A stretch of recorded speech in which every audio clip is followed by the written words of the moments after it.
Welcome to Security with Spirits, an Oak Barrel security podcast. I'm Jason. This is Ben. Jonathan. And Tony. We'll tell you what to drink while we tell you why we drink. All right, well, thanks for joining us tonight. I am drinking a bottle of S.E. Callahan's Oatmeal Spice Whiskey. It's like drinking oatmeal. I don't know what to say. Oh, an oatmeal cream pie. Is that more of a breakfast whiskey? It is. That's how you start your morning. They also have a cinnamon roll cream liqueur, which is really, really nice. S.E. Callahan's from Tennessee Hills Distillery, not a sponsor. All right, so Ben, what you drinking? So when the weather starts to get cold, one of the things I like to do is make a lot of spiced mulled wines. And there's many recipes you can look up and you can find them for meads, wines, whatever you want to drink. But the go-to recipe I like to go with is a bottle of Bordeaux, a bottle of port, some cloved up roasted oranges, some ginger, nutmeg, allspice, and a bit of brown sugar. And you simmer it all up till it's smoking for its namesake, the smoking bishop. That's impressive. Look at you. That sounds cozy as heck. What are you drinking, Jonathan? Tonight ended up being pizza night, and so I grabbed a Coke with it, and then when I got home, I'm like, oh, it's so rum and Coke night. So I grabbed a bottle of Tennessee Hills Dead Pecker rum. It's a like cinnamon style rum that's been put into a bourbon barrel, and so it picks up the flavors from it, like vanilla and butterscotch, and just an excellent rum to sit here and just chill out from a long day. Tony, what do you got cracking? All right, so our signature cocktail for this episode is the Oak Barrel Newbie Dew. This is a non-alcoholic cocktail for our younger listeners or anybody looking for a mocktail with some twang.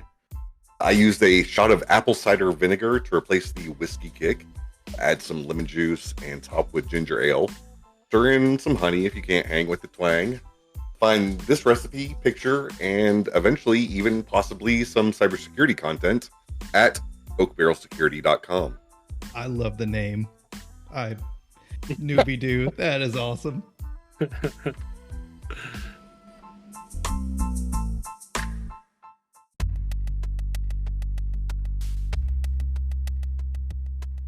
And what a fitting drink for the topic we have today. This is one I know everybody's excited about. Everybody's talking about it. How do I get into cybersecurity? With this series that we're going into, we're going to go from high school age all the way up till eventually the sweet, sweet release of death. All right, so let's kind of talk about some of our some advice, some of the things that we maybe learned the hard way through high school or whatever, or something that we can pass along to the generation. Jonathan, what you got? I would have to say first, it doesn't even fall under having a technical skill. It's really more of a soft skill. Knowing how to communicate effectively, being comfortable operating in a tense environment, when you're getting pulled in different directions, and just overall being able to understand the information you've got to be taken in. I feel like those are some foundational things that if you're able to pick up and put into place, no matter what field in IT you get into, you'll be a success. But I feel like those have really helped me further my career into security. I like that. Being able to communicate not only verbally, but with writing reports and stuff is a big part of cybersecurity. And if you're unable to articulate your methods or your process or your thoughts effectively to whoever you're talking to, whether it's the customer, your superiors, or your peers, it's going to hold you back trying to build a career in any IT field, particularly cybersecurity. Yeah, you mentioned report writing there. That's one of the things that spend some time, in your English classes. Also, get to know Excel. Everybody makes fun of the skills, like Excel skills or whatever that's on a resume. But man, you'd be surprised how much time you spend in Excel in cybersecurity. Daily. So much. In there, yeah. Excel or Google spreadsheets or any spreadsheet software. Learn how to use it. Yep. I will say, if you are in high school and you already know that you want a career in cybersecurity, kudos to you, because I had no clue what I wanted to be when I was in high school. That's a good point.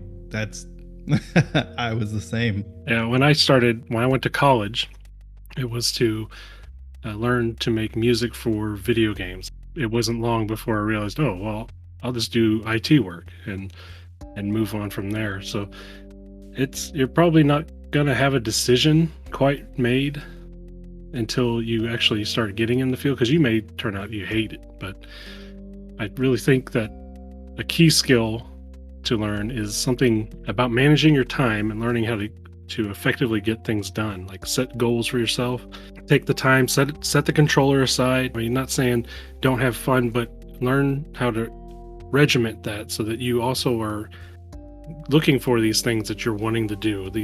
Manage yourself like you would manage a project. Look at your time, figure out where you can spend it doing whatever things you want to accomplish, and practice getting things done. Stop saying, I want to do this. Start doing this. To be fair, cybersecurity wasn't really a thing whenever I was in high school. It was up and coming. Like, we knew there were hackers, but we didn't really have official job titles for that. So, today's youth gets that option. But also know that cybersecurity is a huge field, and you don't have to pick, just like Ben was saying, that you don't have to pick anything right now. You don't have to pick any specific path in cybersecurity. Look for, if that's something that you want to do, look for a way to get in, and then you can learn more about it. You can actually experience some of it and know which path you want to take. Yeah, when I was in high school, like, the closest thing to a computer class was typing or AutoCAD. But, I would say just maintain your intellectual curiosity. Like, you don't have to have it figured out, but, like, tinker and play and build computers and set up a home lab or whatever. Just get in there and play, make a game out of it. Yeah, never stop being curious. Nothing in the career will continually stoke that desire to figure it out or to do it. You've got to learn to be able to trigger that in yourself. Yeah, I mean, when you put all that together and you learn to be able to adapt and become flexible, you're just going to be able to change and evolve, just like how the security landscape is always changing and evolving. And it's also like, if you're losing your drive or whatever, it's just like it's tough to get in and go to the gym sometimes. Find a gym buddy, find a club, find a security group. Like I said, back in the days, cybersecurity wasn't a big thing. So for me, it was hanging out at the nerd table that I love and just have very, very fond memories of. But find some other like-minded people that can help either guide you, or you can learn together in that group mentality to get you where you're going. Or heck, even share hardware. Like, maybe everybody has kind of a crappy home lab apart, but set a VPN up, make it awesome. That was a very early experience for me. I had some friends who happened to have several modem lines and eventually hosted a BBS there with several servers running, Telerina, different things. And that was a big, I guess, growth area, because once everyone kind of had something to connect to, you'd find out people, you're like, oh wow, I didn't know you were tech savvy. Like, you learn a little bit more about the people. And then, especially at this time, it was like it was its own kind of club. Like, not everyone was tech savvy or was interested in technology or the communications or could set up their own thing. So when the people did it, you knew that they were part of something that you were part of. Oh, absolutely. There's so many different options out there now. Just like we're doing a podcast now, there's also videos out there that people can be watching. And I would even say, if you get comfortable, in your home lab doing something, make videos of that and share it, because I feel like that's a great thing when you get older and get further in the profession. That you've had that background of being able to explain and share your understanding of technology or a system, or maybe even an exploit. Depending on what you're wanting to show. Yeah, that goes back to what you said earlier, Jonathan, about learning to communicate. That's a good way to do it. To fully understand something, you have to be able to teach it. That's right. And I think you really hit on something there, because don't get discouraged as you're making these videos and posting them out there. You may not, be the YouTube superstar or whatever, but whenever you go to post your job on a resume, you like new out of, school, whether high school, college, whatever, and you put on your resume your YouTube link, and I can go back and watch what you've been doing for like the past couple years with computers, technology, security, whatever. That's a home run to me. That's awesome. That shows somebody's dedicated and they're willing to not only learn themselves, but to teach others. So you may not be getting the hits you wanted, but trust me, it'll pay off. Totally. Yes. And then there's all the like the CTFs, right? Like Hack the Box, Try to Hack Me, Black Hills, Cyber Range. If I'd had that stuff when I was in high school, man, I wouldn't have to hack actual things. right? I used those war games where you connect to a server and you have to find the password for the next connection in a file, and it's similar to CTFs and all the resources available now. It's a different world, and we're probably sounding pretty old talking to a generation that has all these tools available and Discords and a lot of communities and such, but it never hurts for us to emphasize, utilize them, and utilize them practically. It's fun to do them as competitions and such, but learn how to shape that into career-focused tools and experiences. I was gonna say, going back to Jason's comment about sitting at the nerd table, right? Like, honestly, the greatest thing that has helped my career has been building a strong network of like-minded people that have similar goals.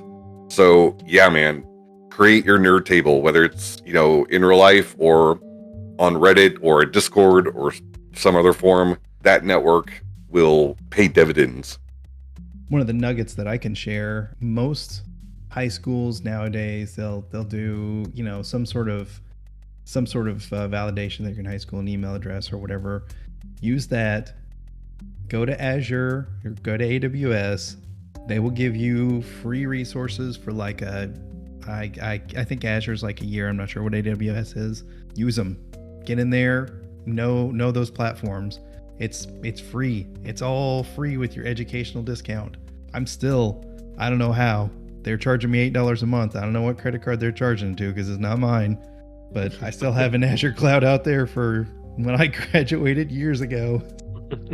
Yeah, AWS has an education section geared towards their certification, so they'll let you utilize their environment, to stand up their the server structure that they have and everything, their VPCs.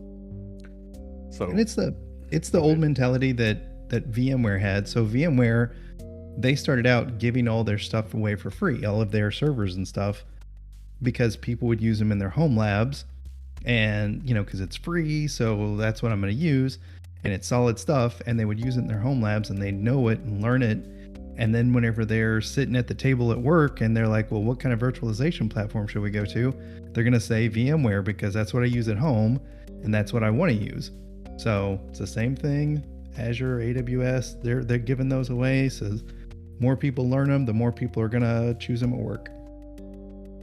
All right, so we've talked a lot about the journey, some advice, some nuggets here and there. Let's get some real life experience, and don't really do regrets, but there's certainly some things that I'd like to go change, make for a better experience or whatever. And I'll go first, since I brought up the topic. One of the things that I avoided so much whenever I was trying to learn, cybersecurity, trying to learn these big cool things that I was really interested in, is I just kind of like skirted over the core stuff. I didn't really take the time at the time to really learn networking, wasn't really interested in servers. That wasn't my thing. I really had my eye on the prize, and I just kind of let everything else go away. And it was difficult. My first IT job, I had to do a lot of learning of some of the basic things, and it was a little bit embarrassing. So make sure you put the time in, make sure you know those core skills, networking, get a little bit of server knowledge, and that's all servers, Windows, Linux, everything you can get a hold of. Kind of know a broad range of operating systems and such. Just kind of that general foundation would be a good thing to focus on while you're in high school, while you're building your knowledge bank up. So that's me. Ben, how about you?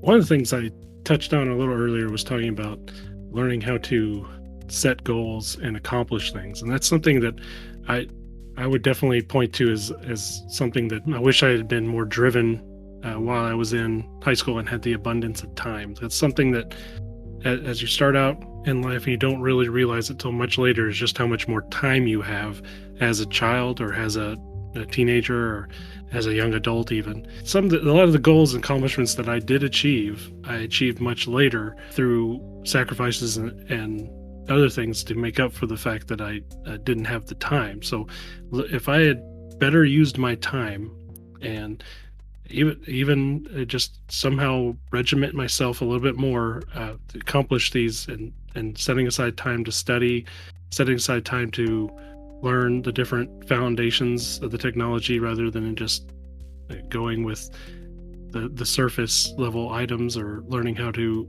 install software but actually understand the software earlier on.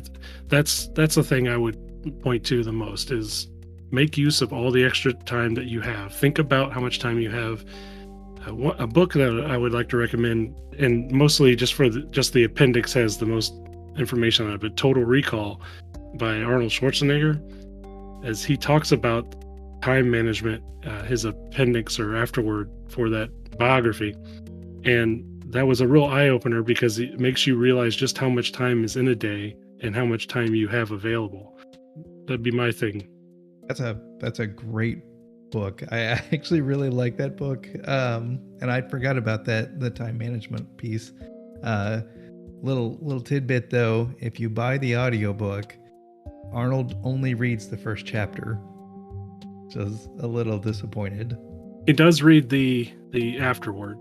Oh, nice. Where he talks about the time management thing. So it is a good audiobook, and yeah, it's a little different whenever it changes over who narrates, but he breaks down a 24-hour day, and it was like, oh wow, what am I doing with my time? Well, I'll expand on Jason's point of like not hyper focusing on cybersecurity.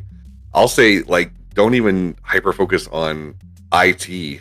Like, you're in high school, get that broad education. I promise you, being good at English and foreign languages and the other things you're learning will be worthwhile. Those are a lot of the more soft skills that you'll need later in life. This is your opportunity to explore. So take good advantage of it. Soak it all in. You don't have to figure it all out right now. Don't beat yourself up if you don't know exactly what you want to do. Good point. Don't beat yourself up. Realize, like, even if you did waste some time, don't punish yourself for it. No, trust me, that's what the world is out there for.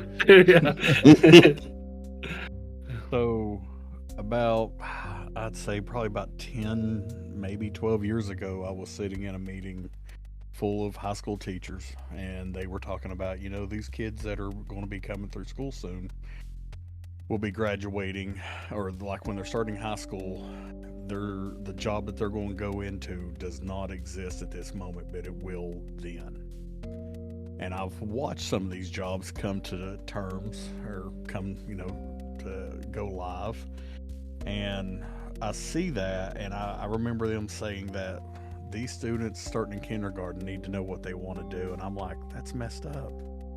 That makes no sense. I wanted to be an architect in high school, and then by the time I was getting ready to graduate, it's like, nope, I'm going in IT. So I would about have to say two things. one, make sure whatever you're going to do, you're happy. That way it fulfills you. Two, if it's going to be in security, if it's going to be in IT, don't try to hide from becoming a programmer. Not a programmer, but learning a programming language. I've seen so many kids that fault, like, no, I'm not going to do that. That's not for me. It's like, just try to learn some. Just have the basics of it. You're not expected to sit there and code an entire program, but just have knowledge on how to do things. It will make a lot of other jobs and tasks that you're going to have down the road simpler.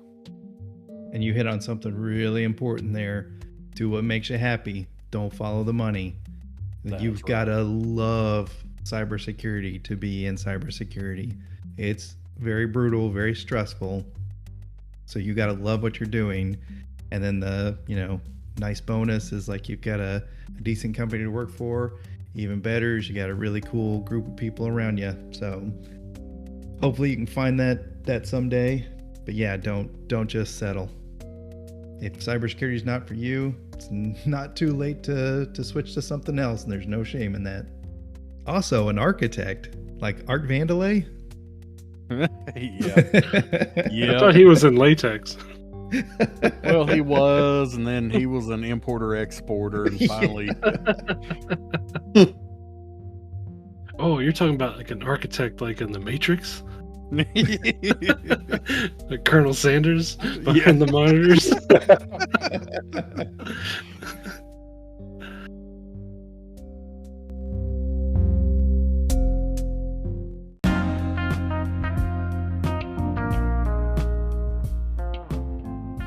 All right. Well, I think that's ready to wrap this episode up. What you say, fellas? You got anything else to add? Yeah, I need a refill. Perfect. I think that's good timing then. It's time to go get our refills. We hope you have enjoyed the show. Until next time, I'm Jason. This has been Jonathan. Tony. We'll talk to you later. Bye. Bye. Not taking another shot of cottage cheese.